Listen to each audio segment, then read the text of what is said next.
Sarah Chen sat in the back corner of the lecture hall, her eyes fixed on her notebook while Professor Davidson droned on about quantum mechanics. Her dark hair fell like a curtain around her face, a barrier she had carefully constructed between herself and the rest of the world. The other students barely noticed her presence, which was exactly how she preferred it.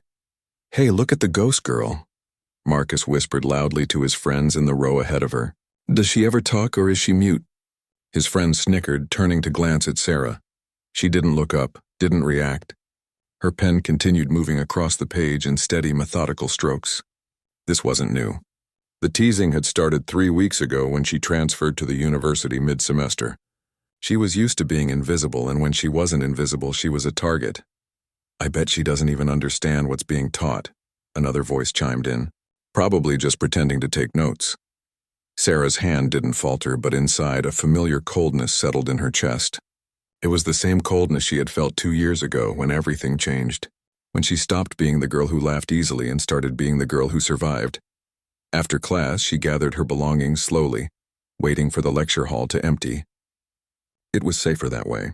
Fewer chances for confrontation, fewer questions she couldn't answer. As she walked down the corridor toward the exit, she heard footsteps behind her, moving faster than her own pace. "Hey, wait up!" It was Marcus again, this time with 3 of his friends flanking him. "We're just curious about you. You never talk to anyone. What's your deal?" Sarah kept walking, her eyes forward. The exit was 30 meters away. She counted the steps in her head, a habit from before. "Ignoring us is pretty rude," Marcus said, stepping in front of her to block her path. "We're just trying to be friendly." "Please move," Sarah said quietly. Her voice was soft but clear. "Oh, she speaks," Marcus laughed. "See, guys, she's not mute after all. So what's your story? Why are you so weird?" Sarah's eyes met his for the first time. They were gray, calm, and utterly empty of emotion. Marcus felt a strange chill run down his spine, though he couldn't explain why.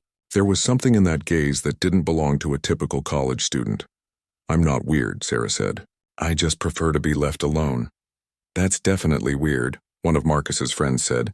"Normal people like to have friends and hang out." Sarah's grip tightened slightly on her bag strap. In her mind, she was calculating distances, exit points, potential threats. Old habits died hard. These weren't enemies. They were just foolish students who had no idea that the quiet girl they were teasing had once been someone very different. "Let me pass," she said again. Marcus grinned, enjoying the attention from his friends. "What if we don't? What are you going to do about it?"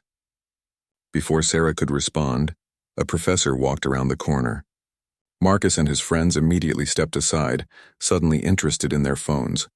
Sarah walked past them without another word, her heart rate never once elevating above its resting pace.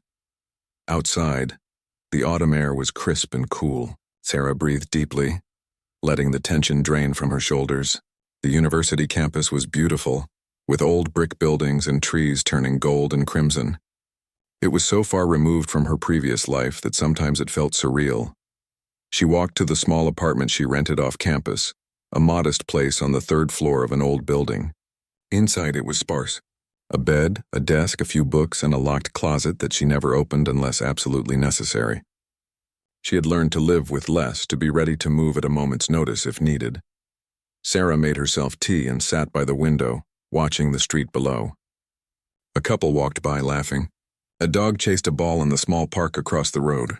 Normal life. The kind of life she had given up when she was 17. Her phone buzzed. Unknown number. She stared at it for a long moment before declining the call. It buzzed again immediately. This time a text message appeared. "We know where you are." Sarah's expression didn't change, but her mind shifted into a different mode instantly. She stood, walked to her closet, and entered the combination on the lock. Inside were things from her old life. Documents, a laptop with encrypted files, and items she hoped she would never need to use again. She powered on the laptop and traced the message. It took her 40 seconds to identify the source. A spoofed number, routed through 6 different servers. Professional work, but not perfect. Whoever sent it wanted to scare her, not actually reveal their location. Sarah closed the laptop and locked the closet again. False alarm, probably. But she would need to be more careful now. The past had a way of finding people who thought they had escaped it. The next day at university, the teasing continued. Marcus had apparently decided that Sarah was his new favorite target. During the break between classes, he and his friends cornered her near the vending machines. "So we looked you up," Marcus said, holding his phone. "There's like nothing about you online. No social media, no photos, nothing. That's super suspicious." Sarah fed coins into the machine, selecting a bottle of water. "Maybe I value my privacy." "Or maybe you're hiding something," one of his friends suggested. "Everyone has something to hide," Sarah said calmly, taking her water. "The question is whether it's worth finding." Marcus laughed. "Is that a threat? What are you going to do, karate chop us?" His friends found this hilarious. Sarah simply walked away, her face expressionless. But inside she was thinking, these kids had no idea what real danger looked like. They played at intimidation like it was a game, unaware that some games had permanent consequences. That night, Sarah received another message. This one was different. "The architect wants to talk." Her blood ran cold. That was a name she hadn't heard in 2 years. A name she hoped never to hear again. The architect had been the leader of the organization she helped destroy. And if the architect was reaching out, it meant one of two things. Either they had survived or someone had taken up the title. Sarah sat in the darkness of her apartment thinking. She had worked so hard to build this new life, this quiet existence where she was just another student. But the past wasn't finished with her. It never was. Tomorrow she would go to class. She would ignore the teasing. She would pretend to be normal. But she would also start preparing for the possibility that her old life was about to collide with her new one. And if that happened, the people around her might finally understand why the quiet girl in the back of the class preferred to be left alone. The morning started like any other. Sarah, dressed in her usual dark jeans and plain sweater, pulled her hair back into a simple ponytail and headed to campus. But this time she took a different route, one that allowed her to check for anyone following her. Old training never truly left the muscle memory. Marcus and his group were waiting near the entrance to the science building. Sarah saw them from a distance and considered taking the long way around, but that would show weakness, and showing weakness invited more attention. "There she is," Marcus called out as she approached. "The mystery girl. We've been talking about you, Sarah." The use of her name made her pause. She had been careful not to introduce herself to anyone. He must have gotten it from the class roster or asked around. That meant he was more interested than she had initially thought, which complicated things. "Congratulations on learning my name," Sarah said flatly, trying to walk past. Marcus stepped into her path again. But this time 2 of his friends moved to flank her. It was a classic containment formation, though they were doing it unconsciously. Just foolish students playing at intimidation. Still, Sarah's awareness sharpened. "We think you're interesting," Marcus said. "Someone who tries this hard to be invisible usually has a good reason. So we've decided to figure out what your secret is." "I don't have secrets," Sarah lied smoothly. "I just prefer to focus on my studies." "Everyone has secrets," Marcus countered, echoing her own words from yesterday. "Some are just better at hiding them than others." One of his friends, a tall boy with red hair, held up his phone. "We tried to find anything about you before you transferred here." "Nothing. It's like you didn't exist before 3 weeks ago." Sarah's expression remained neutral, but internally she was reassessing the situation. These weren't just bored students anymore. They were actively investigating her, which meant they might stumble onto something dangerous. Not dangerous for her, but dangerous for them. "Maybe I'm just boring," Sarah suggested. "Did you consider that?" "Boring people don't act like you," the red-haired boy said. "The way you move, the way you watch everything around you. My dad's a cop, and he moves like that. Always aware. Always ready." Sarah's eyes flicked to him. He was more observant than the others. That made him the biggest threat to her cover, but also potentially the smartest of the group. She would need to be more careful around him.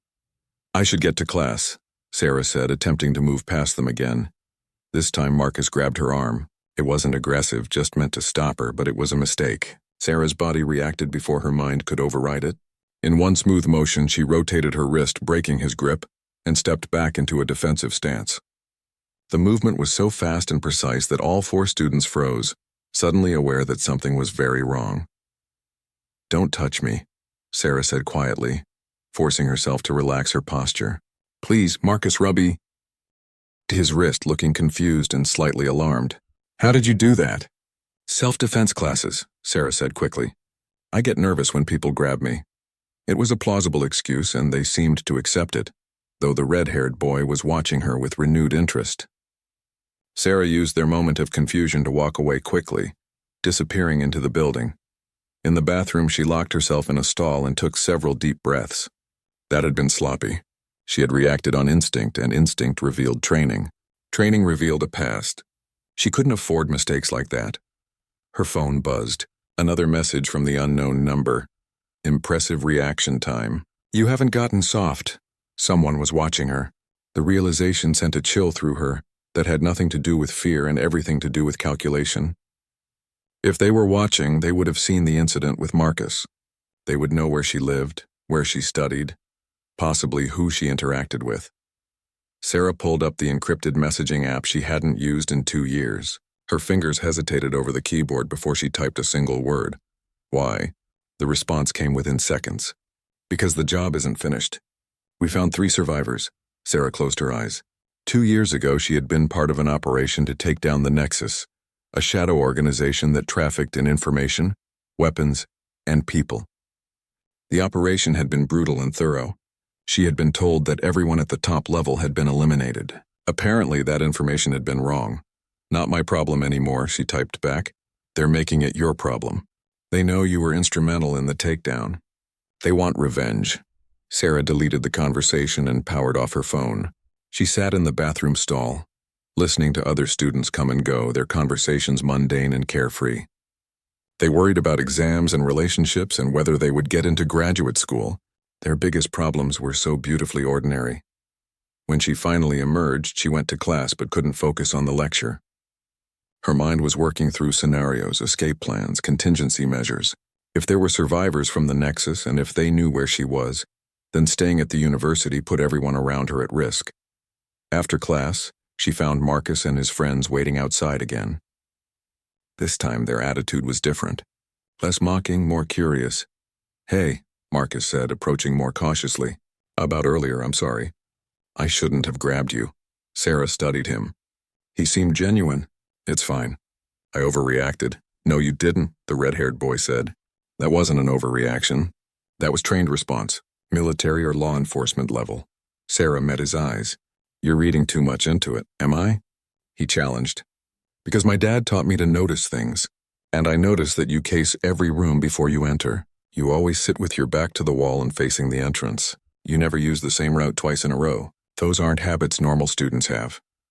The other friends looked uncomfortable, suddenly realizing they might have been teasing someone they shouldn't have. Marcus shifted nervously. Who are you really? The red-haired boy asked. I'm just a student, Sarah said. And you should stop looking into me. For your own safety. Is that a threat? Marcus asked. But this time there was no mockery in his voice, only genuine concern. No, Sarah said honestly. It's a warning. Sometimes the quiet person in the corner is quiet for a reason, and sometimes that reason is to protect the people around them. She walked away, leaving them standing in confused silence. Behind her, she heard them arguing in hushed voices about what she meant. That evening, Sarah began preparing. She packed a go bag with essentials, documents, and cash. She backed up her important files to encrypted cloud storage. She memorized 3 escape routes from her apartment and 2 from the campus. Another message arrived at midnight. Meeting. Tomorrow. Old Warehouse District. Come alone or more people die. It was classic intimidation tactics. Create urgency.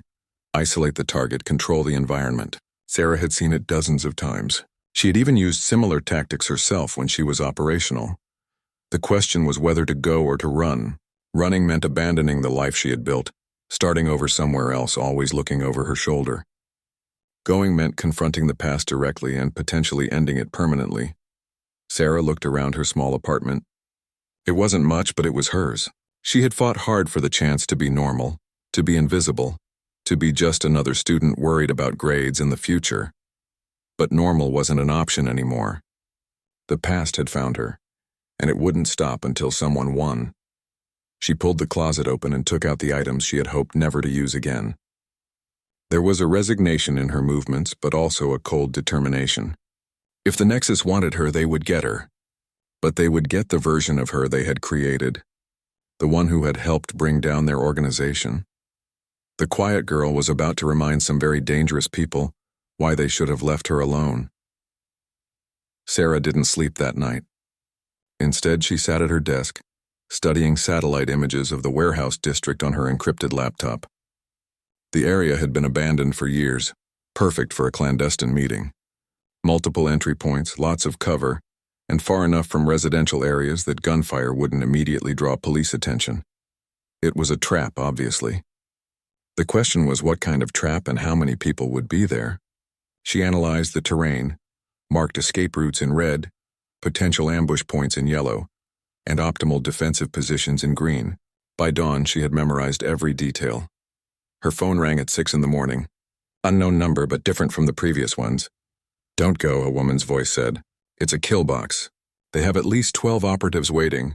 "Who is this?" Sarah asked. "Someone who worked with you 2 years ago. Someone who thought you deserved a chance at a normal life." The voice was familiar, but Sarah couldn't place it. "They're not interested in talking. They want you dead. Then why warn me?" "Because you saved my sister during the extraction in Prague. I owe you." The line went dead. Sarah sat back, processing the information.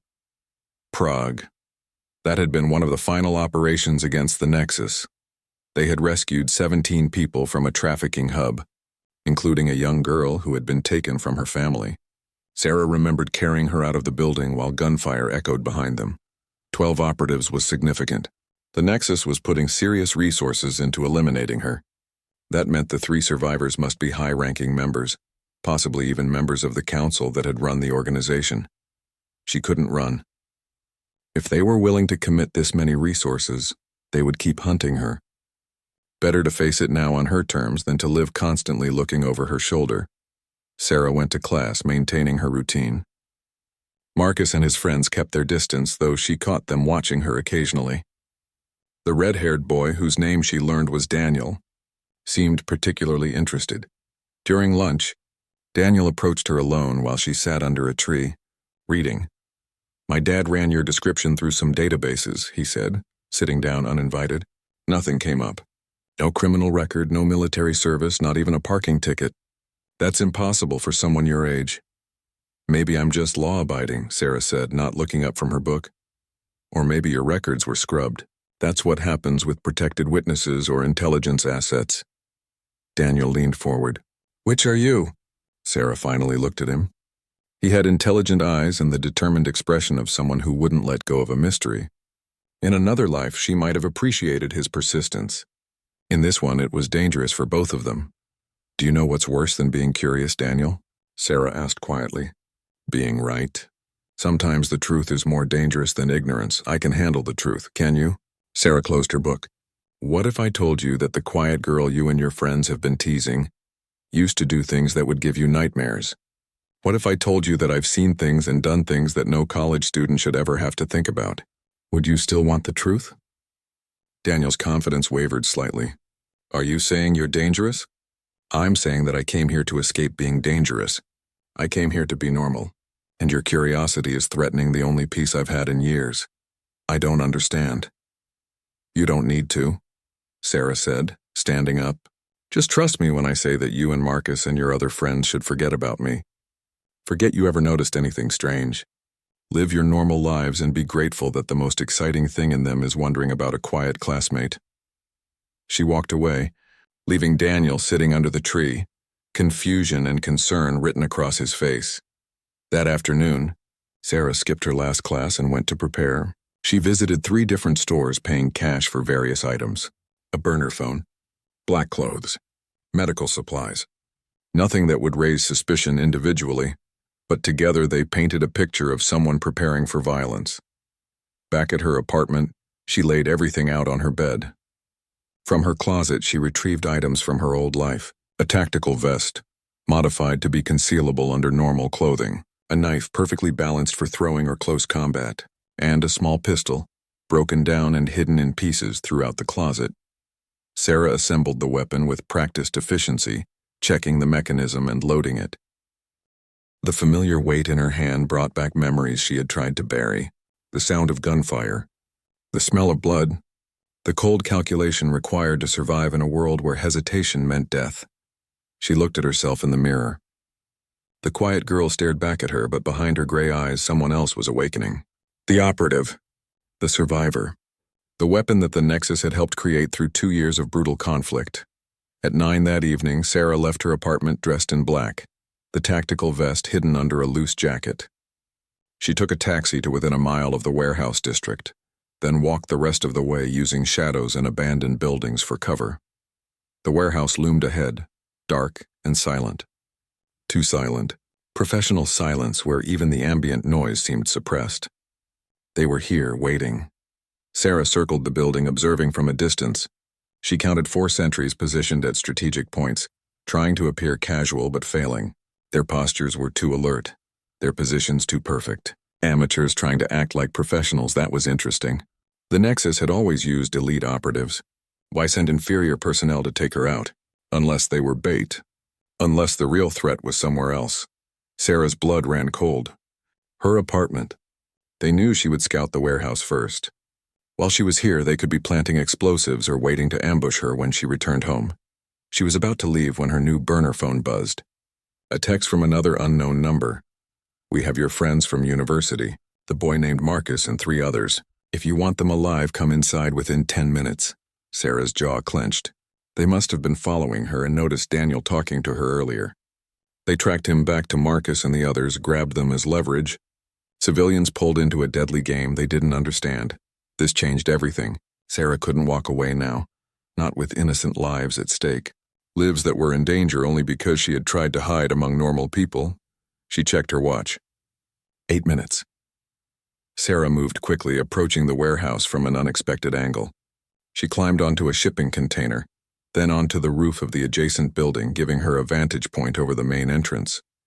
Through the dirty skylight, she could see inside. Marcus and his 3 friends were tied to chairs in the center of the large open space. They looked terrified but unharmed. Around them, she counted 8 operatives, all armed, all positioned to have clear shots at the hostages. The setup was designed to force her to surrender or watch innocent people die. Classic hostage scenario. But Sarah had trained for this. She had lived through worse. 5 minutes. Sarah moved to the far side of the roof where an old ventilation system provided access to the interior. She pried open the rusted grate and slipped inside, dropping silently into the darkness of the warehouse's upper level. Below, she could hear voices. "She's not coming," one operative said. "Maybe she's smarter than we thought." "She'll come," another voice replied. This one was older, more confident. "She has a weakness for civilians. It's why she helped destroy us in the first place. She cared too much about the innocent people caught in the crossfire." Marcus spoke up, his voice shaking. "Who are you talking about? The quiet girl from class? What does she have to do with any of this?" "More than you could possibly imagine," the older voice said. "Your friend Sarah isn't what she seems. She's the reason dozens of my people are dead or in prison. She's the reason a multi-billion-dollar organization collapsed." "You're crazy," Daniel said. "She's just a student." "Is she?" The operative laughed. "Then why is she sneaking through the ventilation shaft right now?" Sarah froze. They knew. This whole thing was a trap within a trap, and she had walked right into it. Sarah remained perfectly still in the ventilation shaft, controlling her breathing, calculating. They knew she was here, which meant they had thermal imaging or motion sensors. The question was whether they knew her exact position or just her general location. "Come down, Sarah," the older voice called out, "or I start shooting your friends. 1 every 30 seconds until you show yourself." Below, Marcus and his friends looked terrified. Daniel was staring upward, trying to see into the shadows. He mouthed something that looked like, "I'm sorry."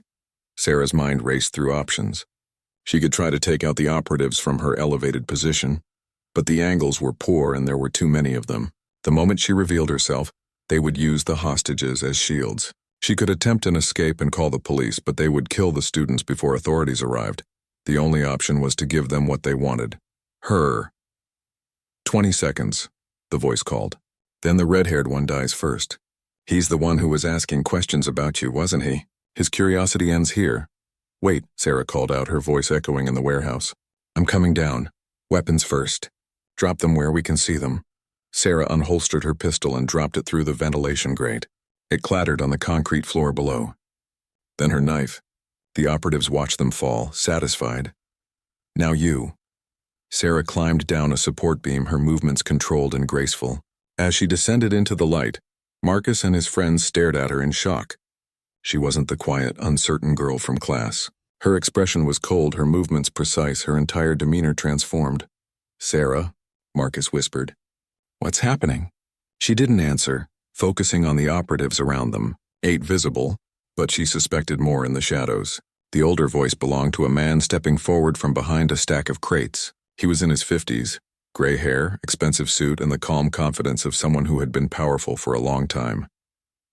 "Marcus Chen," Sarah said, recognizing him. "Second council member of the Nexus. I thought you died in the Sydney explosion." "I was supposed to," Marcus Chen replied. "But I've always been good at surviving. Unlike most of your other victims, they weren't victims. They were criminals. Semantics." He gestured to the hostages. "These are actual victims. Innocent students who had the misfortune of attending the same university as you. The misfortune of noticing you when you wanted to be invisible." Sarah's eyes swept the room again, committing every detail to memory. Exit locations, weapon positions, angles of fire. "Let them go. Your problem is with me." "True, but they're useful." Chen walked closer, staying just out of Sarah's reach. "You see, I've learned from our previous encounters. You're dangerous when you have nothing to lose, but when innocent lives are at stake, you become predictable, hesitant, human. What do you want?" "Information." "The operation 2 years ago didn't just destroy the Nexus. It scattered our assets, corrupted our data, erased decades of work. But there were backups. Encrypted files that only 3 people knew how to access. You were one of them." Sarah's expression remained neutral. "I don't have access anymore. The encryption keys were destroyed." "Liar." Chen's voice hardened. "You memorized them." "I know you did. You were always too thorough, too careful. You kept that information as insurance." He was right, of course. Sarah had memorized the encryption keys before they were deleted. It had been a precaution, a way to ensure she could access the information if the Nexus survivors ever came after her. Leverage was survival in the intelligence world. "Even if I had them, why would I give them to you?" Chen snapped his fingers. One of the operatives pressed a gun to the back of Marcus's head. The student went rigid with fear. "Because if you don't, I'll kill them one by one. And before you think about playing hero, look around. There are 15 operatives in this warehouse, all with clear shots at these students. You can't save them all." Sarah's jaw tightened. Chen was right. Even with her training, even with the element of surprise, she couldn't neutralize 15 armed operatives before at least one of the students died. "The keys," Chen demanded. "Now. If I give them to you, you'll kill us all anyway," Sarah said. "Probably. But this way they might survive. Make them die instantly instead of suffering." Chen smiled coldly. "Or maybe I let them live. Maybe I'm feeling generous. The only certainty is what happens if you refuse." Sarah looked at Marcus and his friends. They were just kids, barely adults, caught in a world of violence they couldn't comprehend. Daniel was watching her intently, and she could see him working through the situation, understanding pieces of who she really was. "I need guarantees," Sarah said. "You let them go first, then I give you the keys. You're not in a position to negotiate, neither are you." Sarah's voice was cold. "Because you need me alive to decrypt those files. The keys alone won't work without the proper authentication sequence, and only I know that. So if you kill me, you get nothing. If you kill them, I have no reason to cooperate." Chen studied her, calculating. "Fine, a compromise. I let 2 of them go now. You give me the keys. Then once I verify they work, I let the other 2 go. All 4 or nothing, 3. Final offer." Sarah knew she was running out of options. She nodded slowly. 3, Chen gestured to his operatives. They untied Daniel and 2 of the other students, shoving them toward the exit. Daniel hesitated, looking back at Sarah. "Go," she said firmly. "Get out of here, but now!" Daniel and the others ran, disappearing through the warehouse door. That left Marcus still tied to the chair, the gun still pressed to his head. "The keys," Chen demanded. Sarah recited a long string of numbers and letters.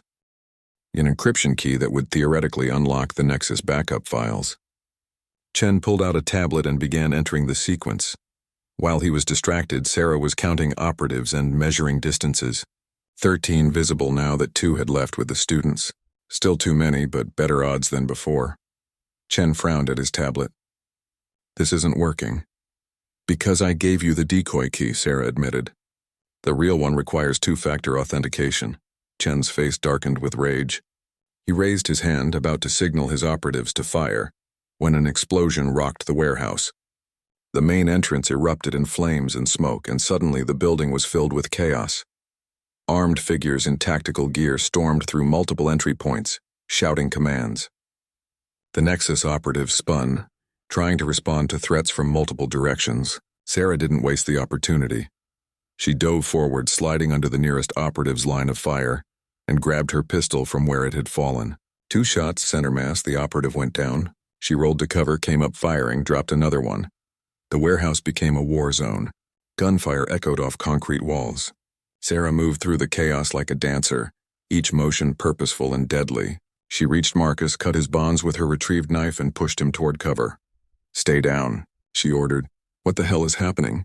Marcus screamed over the noise. "Help is here. Just stay alive."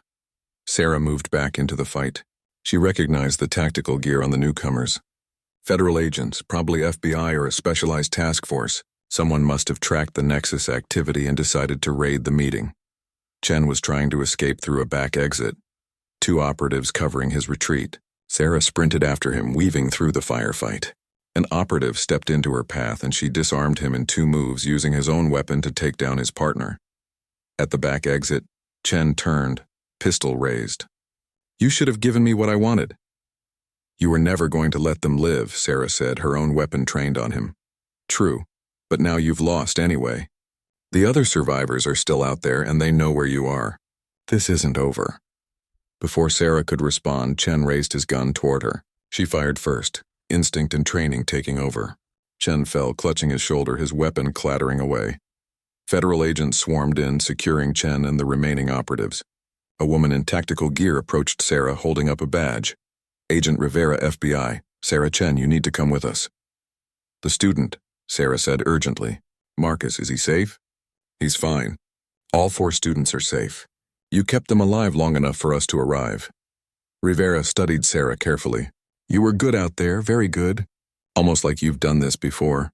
Sarah didn't respond. She was searching the warehouse for any remaining threats, old habits impossible to suppress. "We've been tracking the Nexus survivors for months," Rivera continued. "When we learned they were targeting you, we set up surveillance.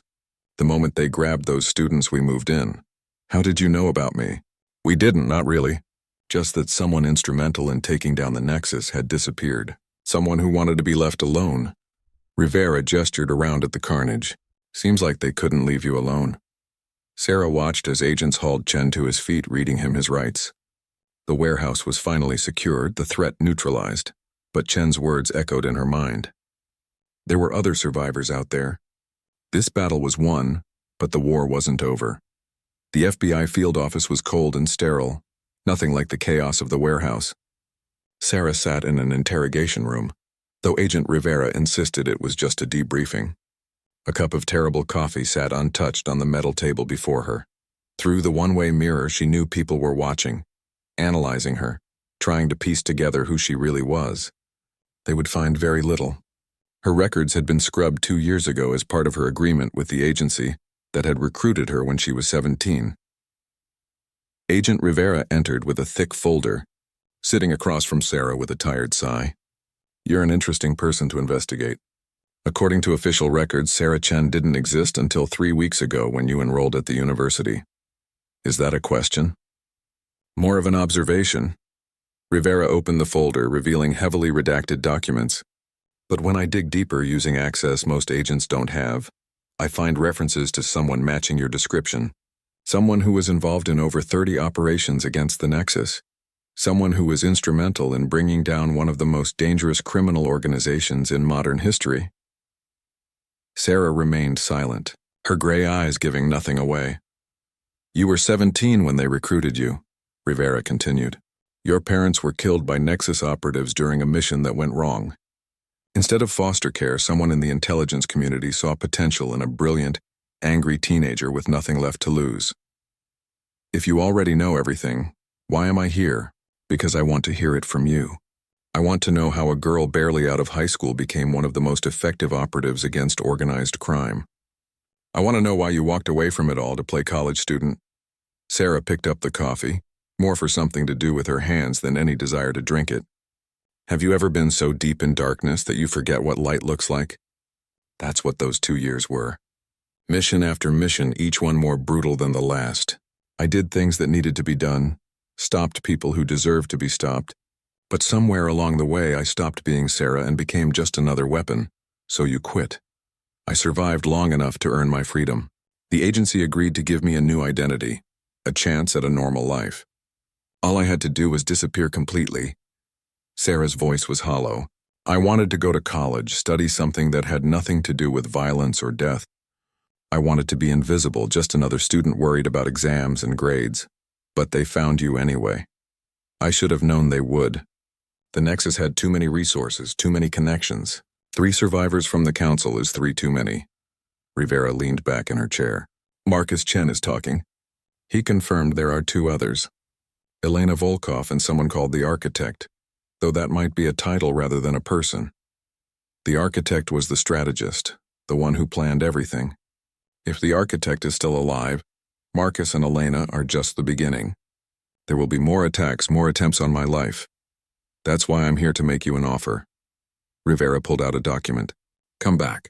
Work with us officially to track down the remaining Nexus survivors. You know how they think, how they operate. You're the best chance we have of stopping them before they rebuild. Sarah shook her head. I left that life behind. That life followed you to university. It grabbed 4 innocent students and put them in danger because of you. How long before the Architect tries again? How many more civilians get caught in the crossfire while you pretend to be normal? The words hit hard because they were true. Sarah had thought she could escape, but her past had infected her present. Marcus and his friends had nearly died because they happened to attend the same school as her. What about the students? Sarah asked. What happens to them now? They're being debriefed. We'll relocate them temporarily. Keep them safe until we confirm all threats are neutralized. They're scared and confused but alive. That's because of you. Sarah stood and walked to the mirror, staring at her reflection. The quiet girl looked back, but behind her eyes was someone else. Someone who had been trained to fight, to survive, to win no matter the cost. I need to see them first. Need to know they're really okay. Rivera nodded. They're down the hall. But Sarah, think about my offer. This isn't over, and you know it. The Architect will keep coming until one of you is dead. Better to face it head on than to keep running. Sarah followed Rivera through sterile corridors until they reached a waiting area. Marcus, Daniel, and the other 2 students were there, looking exhausted and traumatized. When Sarah entered, they all turned to stare at her. Hey, Marcus said weakly. So turns out you're way more interesting than we thought. Despite everything, Sarah almost smiled.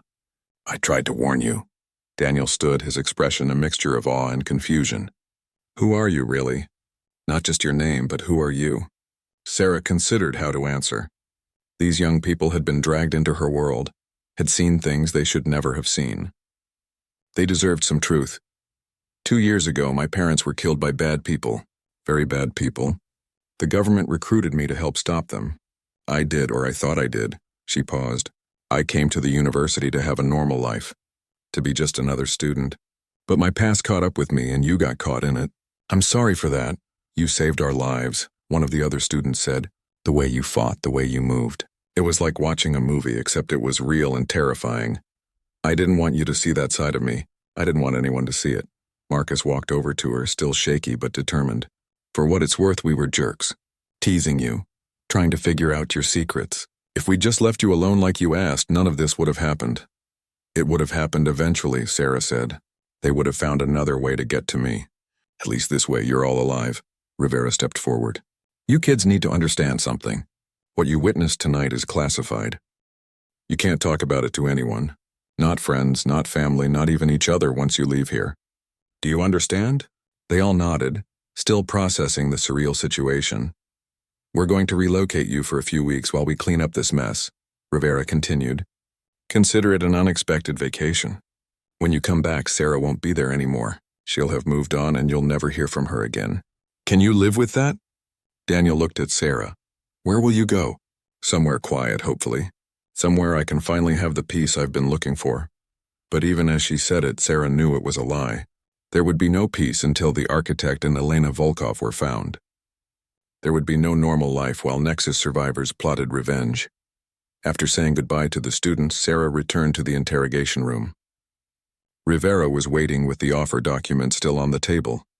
"I've been thinking about what you said," Sarah began. "About civilians getting hurt because I'm trying to hide. About the architect not stopping until one of us is dead. And I'll help you find them. But on my terms. I'm not rejoining the agency. I'm not becoming an operative again. I consult. I provide intelligence, but I don't go back to being a weapon." Rivera considered this. "That's acceptable. We need your knowledge more than your trigger finger anyway, though tonight proved you haven't lost your edge. What's the current intelligence on the architect and Volkov?" "Minimal. Volkov was last spotted in Eastern Europe 3 months ago. The architect is a ghost. We don't even have a confirmed photo. All we know is that the architect was the strategic mind behind the Nexus operations, the one who planned everything from human trafficking routes to weapons deals." Sarah closed her eyes, thinking back to her time targeting the Nexus. She had never met the architect directly, but she had studied the patterns, the strategies, the methodology. Somewhere in her memory was information that could lead to them. "The architect had a pattern," Sarah said slowly. "Every major operation was planned around historical events or dates that had significance. The trafficking route through Prague was established on the anniversary of the Velvet Revolution. The weapons facility in Syria was opened on the day that country's civil war started. Everything had meaning. So we look for upcoming significant dates and anticipate their next move? More than that. The architect is personal about these things. If they're planning revenge against me, it won't be random. It will be symbolic, connected to something from our past conflicts." Rivera made notes. "What dates matter to you and the architect?" "The date we destroyed the Nexus headquarters. The date my parents died. The date I completed my first mission."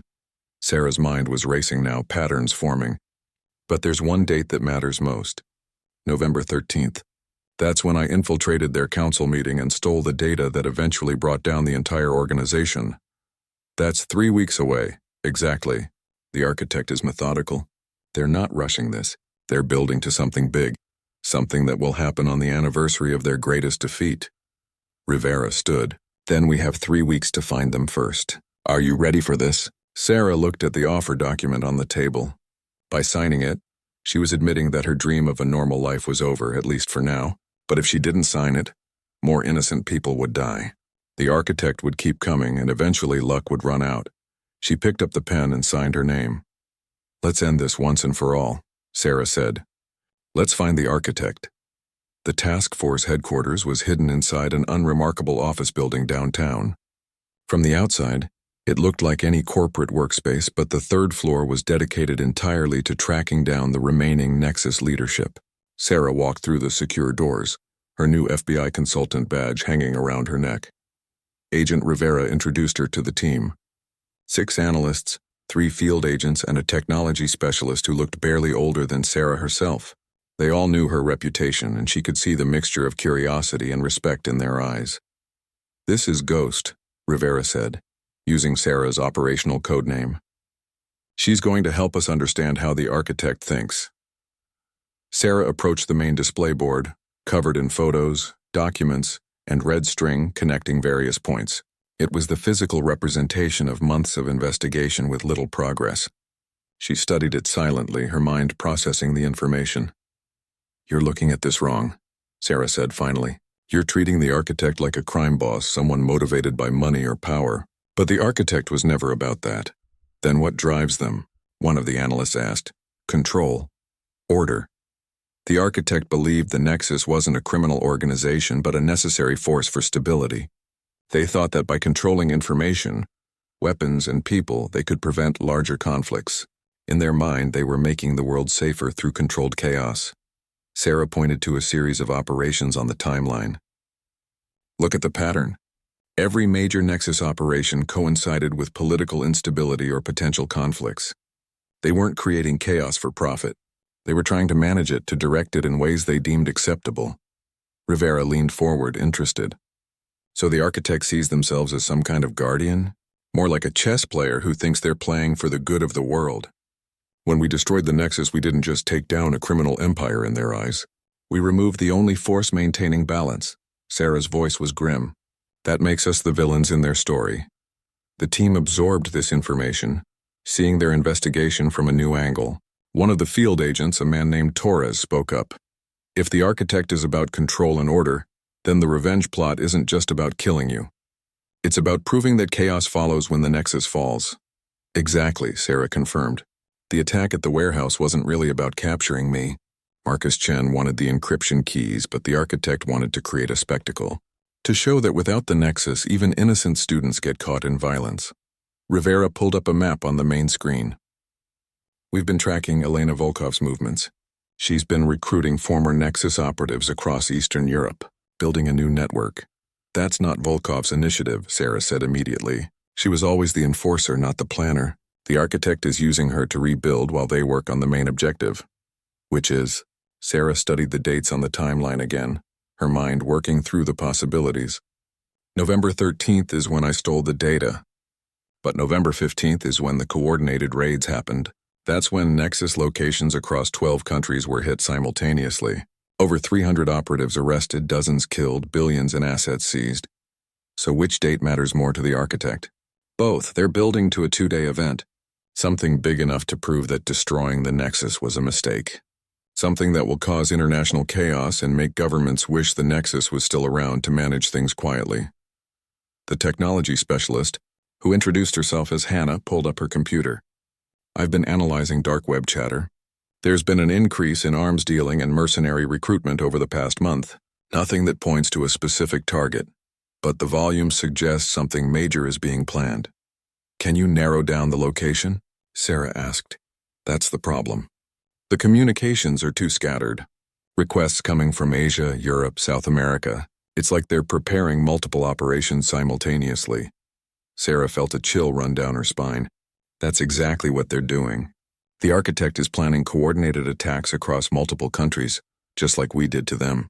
They're going to mirror our operation, create chaos in 12 locations at once. The room fell silent as everyone processed the implications. Torres whistled low. That would require hundreds of operatives and massive funding. The Nexus had sleeper agents everywhere, Sarah said. People who were never officially connected to the organization, but could be activated when needed. And they had hidden funds in accounts we never found. If the architect has been quietly preparing for 2 years, they could absolutely pull this off. Rivera began pacing. We need to identify the targets. 12 simultaneous attacks would overwhelm law enforcement and create international panic. That's exactly the kind of chaos the architect would use to make their point. Sarah approached the board and began marking locations. The original raids hit Nexus operations in Prague, Manila, São Paulo, Istanbul, Moscow, Dubai, London, New York, Los Angeles, Tokyo, Sydney, and Johannesburg. The architect will choose targets in or near those same cities. It's symbolic. That's still a massive area to cover. We can't protect everything. We don't need to protect everything, Sarah said. We need to find the architect. Take out the head and the body dies.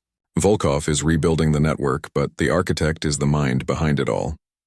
Without them, the operation falls apart. Hannah pulled up intercepted communications. We've been tracking an encrypted signal that appears regularly. It's bounced through so many proxies that we can't trace it. But the pattern suggests someone coordinating across multiple time zones. Sarah studied the signal pattern.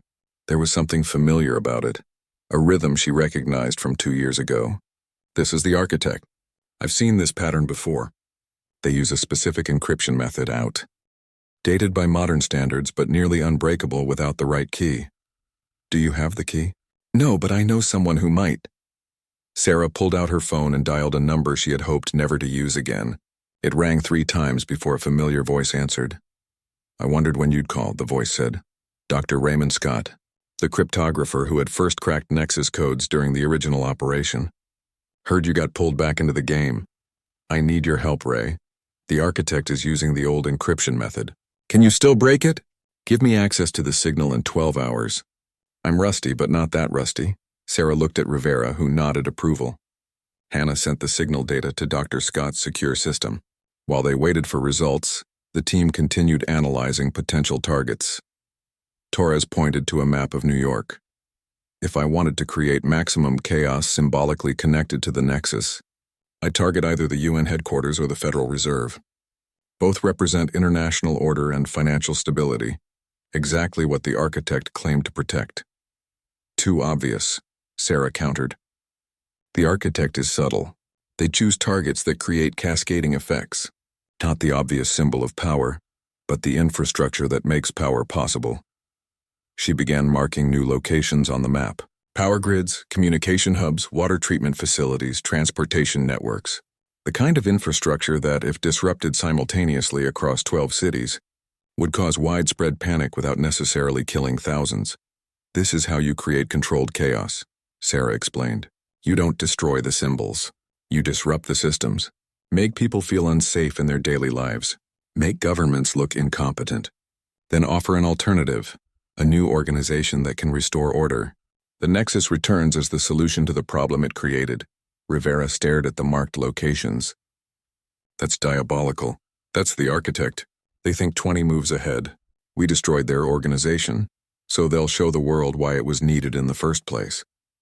Hours passed as the team worked through scenarios and preparations. Sarah barely noticed time moving, her mind fully engaged in the strategic puzzle. This was the world she had tried to leave behind. But she had to admit there was a terrible familiarity to it, a sense of purpose that normal life had never quite provided. Dr. Scott called back at 3 a.m. I broke the encryption. You're not going to like what I found. Tell me. The coordinated attacks are scheduled for November 14th, not the 15th, the day between the data theft and the raids. And Sarah, one of the targets is your university. They're going to hit the chemistry building during peak class hours. Sarah's blood ran cold. The chemistry building, where Marcus and Daniel and dozens of other innocent students would be during morning classes. They're not just creating chaos, Sarah said slowly. They're making it personal. The architect knows I'd do anything to protect civilians. By targeting my university, they force me to choose between stopping the other attacks and saving people I know. It's a trap, Rivera said. Of course it's a trap, but it's also our best chance to find the architect. They'll be there watching, wanting to see me fail to save everyone. That's when we take them down. Torres shook his head. You're talking about using yourself as bait, while a building full of students is in danger. That's insane. It's the only way. The architect won't be able to resist being there for the moment I realize I can't save everyone. They want to prove that I made the wrong choice 2 years ago. Sarah's voice was steel. But they're wrong. We can stop this. We can save those students and end the architect once and for all. Rivera looked at her team. We have less than 2 weeks to prepare. I want surveillance on every possible entry point to that campus. I want every student and faculty member background checked. And I want plans for evacuating that building without alerting the architect that we know. Sarah added quietly, and I need to go back to the university. If the architect is watching, they need to see me return to my normal life. They need to think I don't know what's coming. You're sure about this? Rivera asked. No, Sarah admitted. But I'm sure that if we don't stop them now, more innocent people will die. The architect has to be stopped, and I'm the only one who can get close enough to do it. The quiet girl who had once wanted nothing more than to be invisible was about to step back into the light, knowing that this time, there would be no escape from who she really was. Sarah walked through the university gates exactly 1 week after the warehouse incident, carrying her backpack like nothing had changed. But everything had changed. FBI agents were positioned throughout the campus disguised as maintenance workers, visiting professors and even students. Every person entering the chemistry building was being photographed and analyzed in real time. Marcus and Daniel hadn't returned yet, still in protective custody until the threat was eliminated. Their absence felt strange to Sarah, a reminder that the students who had once teased her were now connected to her world in ways that could never be undone. Her first class was quantum mechanics, and Sarah sat in her usual spot in the back corner. Other students filtered in, none of them aware that the quiet girl they barely noticed was the focal point of an international operation. Professor Davidson began his lecture, and Sarah pretended to take notes while her mind worked through the coming confrontation. The architect would be watching. They might already be on campus, hidden among the crowd, waiting for November 14th. Sarah had to appear normal, vulnerable, unaware. It was the hardest role she had ever played because every instinct screamed at her to be alert, to watch for threats, to prepare for combat. After class, a new student approached her. Young, nervous smile, carrying too many books. Hi, I'm Amy. I just transferred here. You always sit alone, and I was wondering if maybe you'd want to study together sometime. Sarah studied her carefully. The girl seemed genuine, but the architect could have planted operatives anywhere. Sure, Sarah said casually. There's a coffee shop near campus. We could meet there tomorrow. Amy's smile brightened. Great. I'll text you. She walked away, and Sarah made a mental note to have Rivera check her background thoroughly. The days passed slowly. Sarah attended classes, studied at the library, maintained her routine, but at night she met with the task force, reviewing intelligence and refining their plans. Dr. Scott had managed to trace more of the architect's communications, revealing that the attack would begin at exactly 9:30 in the morning, when the chemistry building was at maximum capacity. We've identified 12 suspects who have appeared on campus in the last week, Rivera reported during one midnight briefing. All of them have some connection to former Nexus operations, though nothing that would hold up in court. Sarah reviewed the photos. 7 men, 5 women, ages ranging from early 20s to late 50s. Any one of them could be the architect or none of them. The original organization had been masters of disguise and infiltration. What's the evacuation plan? Sarah asked. We stage a fire alarm at 9:15. That gives us 15 minutes to clear the building before the attack is scheduled to begin. Rivera pulled up architectural plans. But there's a problem. If we evacuate, the architect will know we're aware of the plan. They'll either abort or accelerate the timeline. So we don't evacuate everyone, Sarah said slowly. We evacuate most people, but leave enough to make it look normal. A partial evacuation due to a small chemical spill or maintenance issue. Torres frowned. You're talking about leaving civilians in danger. I'm talking about controlled risk. We identify the students we absolutely need to evacuate quietly beforehand. We position our people inside to protect the rest, and we make sure the architect thinks everything is going according to their plan. Until we catch them in the act, Rivera finished. It's risky. Everything about this operation is risky, but it's our best chance. Hannah had been quiet during most of the briefing, but now she spoke up. I've been analyzing the architect's pattern of communications. There's something odd. About 70% of the signals originate from within a 5-mile radius of the university. Everyone turned to stare at her. Sarah felt her pulse quicken. The architect is local. They've been here the entire time watching me. More than that, Hannah continued, pulling up a heat map.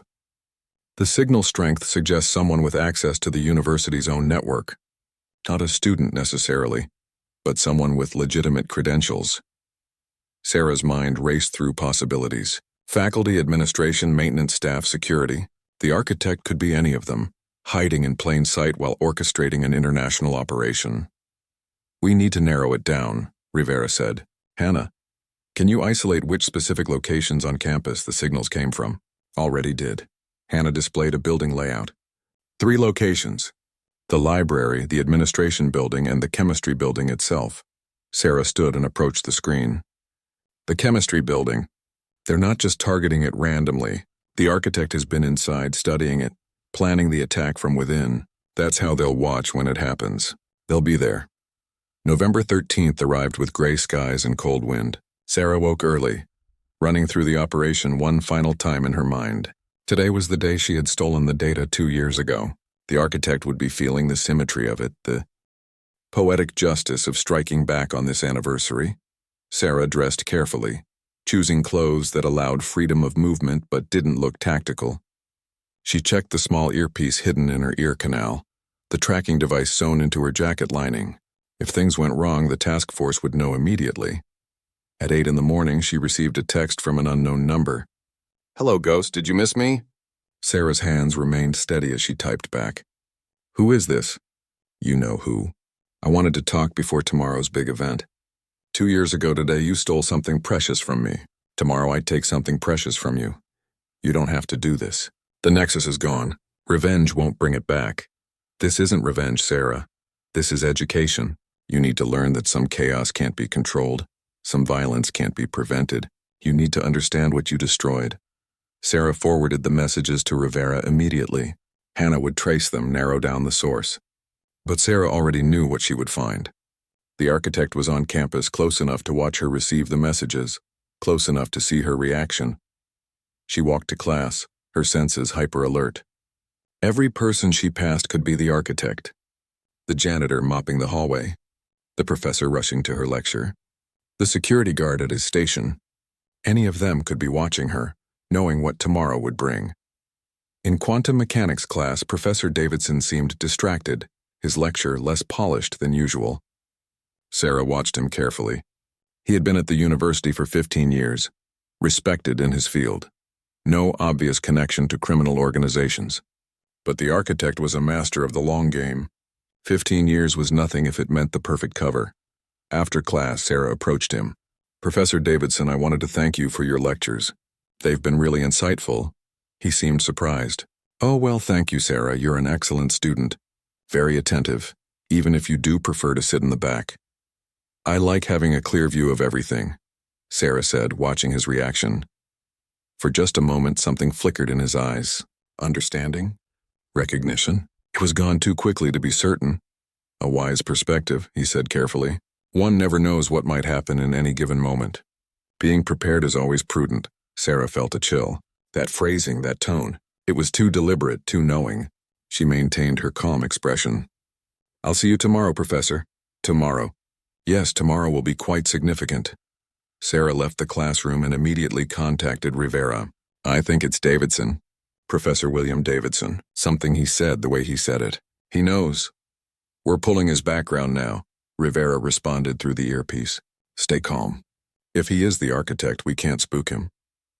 Sarah spent the afternoon in the library, ostensibly studying but actually watching everyone around her. Hannah's voice came through the earpiece periodically with updates. Davidson's background was being dissected piece by piece, every year of his life examined for connections to the Nexus.